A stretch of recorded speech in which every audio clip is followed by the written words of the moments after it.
Well, the first semi-final is now in the books, and in the end, it was France that won, that was able to get a 1-0 victory against Belgium, and they are now the first team of the two teams that is going to be in this year World Cup final that will be happening on Sunday. And in this game, instead of what I thought, it was a game where I thought there was going to be a lot of goals because both of these teams are very good on the attacking end. And I thought it was going to be either a blowout or it's going to be a very tight, kind of contested game.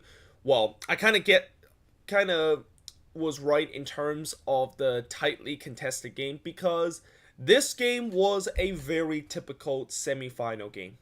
I mean, this was a game where whenever you look at a semi-final game, both teams tends to be very even strength, which it was coming into this game. And on the pitch, it kind of played out that way too. Both team had their chances to potentially score the crucial goal. Both team had moments where they were the more dominant side. And both team also made some huge save to keep their sides in the game. I mean, Lloris made a couple of big save in the first half, and then Thibaut Courtois does the same thing in the first half, and even near the end of the game where it looked like France was potentially going to get that second goal right near stoppage time to just kill this game off. But Courtois made a couple of big saves, but unfortunately Belgium just right near the end of the game, they kind of run out of ideas and just kind of run out of steam to actually get themselves an equalizer. And would you believe that the only goal from this game and the big difference from this game was a set piece? I mean, what a surprise, isn't it? This has been the story this World Cup. I mean, it feels like right now, I am even going to say it. In the World Cup final, I believe that the difference of a team winning this World Cup will be on a set piece because we've been seeing it time and time and time again that set piece is just the life or death of a team, and it's probably the difference between you moving on into the next round or you getting eliminated in this tournament. And once again, we saw it again in today, right around the 51st minute when the ball was swinging in. Umtiti was able to outjump Fellaini of all people, and he's able to put it into the back of the net to make it 1-0.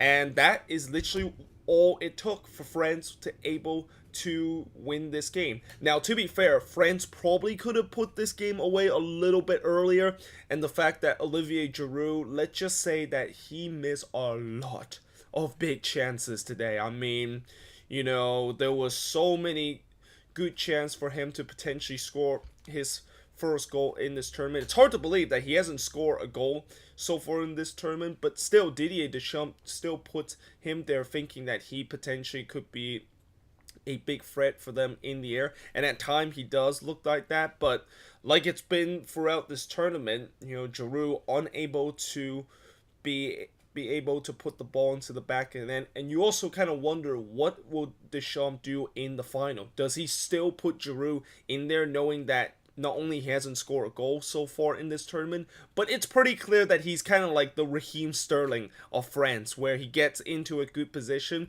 but he just does not put it into the back of the net. That will be a very interesting to see. And I also thought that the French midfield was once again absolutely superior. I mean, of all people that actually probably have maybe the best game, and probably I would say the man of the match has to be Paul Pogba. I mean, we've been kind of criticized Pogba of how he's been so far in these last couple of seasons with his club Manchester United and how he was lazy and stuff like that. But I thought in this game he was superior. He was not only not lazy whatsoever, he was fighting every inch of the ball, always try to get to the ball, always do the dirty work, and then also set up on the attack. And let's also not forget about Kylian Mbappe, who I thought he was probably going to have like a field day against that Belgium defense. And although he did not get a goal in this game, he actually had a field day against this Belgium defense. I mean, at time, this defense had absolutely no answer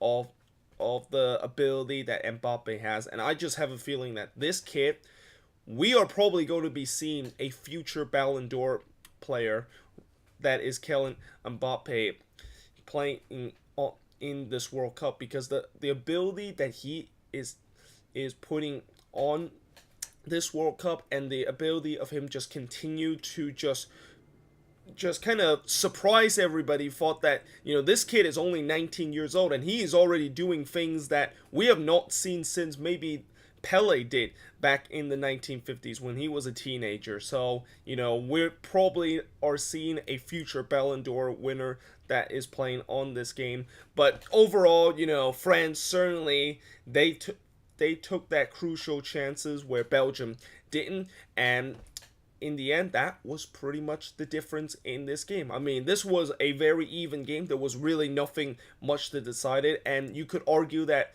in some way, if Belgium was able to put away those chances, that then the result does kind of change a little bit. But still, in a World Cup semi-final, and when you have two teams that we already know that it's going to be very even, and that it is going to be very kind of highly contested, and that really just one mistake can really be the difference in this game, and one crucial moment could be the difference of this World Cup. And that crucial moment was right in the 51st minute in that set piece opportunity, and that was pretty much it to decide who is moving on into the World Cup final. And after I saw this match, I really think that whoever moves on in the World Cup final match, in the Croatia versus England match, boy, they are going to have a very big work cut out for them. I mean, if England can win tomorrow, then, it's good. Then I'm certainly will be celebrating that. But at the same time, I would be very nervous in the World Cup final. I mean, I know when people say that when you get into a final of any tournament, anything can happen. But when you look at this French team and you look at how good they are and how many good youngsters that they have on this team, kind of reminiscent to the 1998 French team that won the whole thing in home soil, and that kind of replicate of what this team is. And I just think with this French team, whoever they're gonna face in the World Cup final, they would be favorites to win the whole thing. But yeah, hope you guys enjoyed this little preview that I have done, or not preview, but the review of this France versus Belgium match. Tomorrow, of course, is the big day for me because it's Croatia versus England. And once again, it's going to be either heartbreaks or jubilation to be playing in the World Cup final and see my team playing in the World Cup final. I mean, that is going to be very, very interesting. But we'll see how it goes tomorrow in the Croatia versus England game. I will, of course, kind of do a video for I am at the view party, and I'm kind of just give you guys a look at how it is, and I will upload that into my channel tomorrow. And yeah, hope you guys enjoy this video, and I of course will see you guys next time.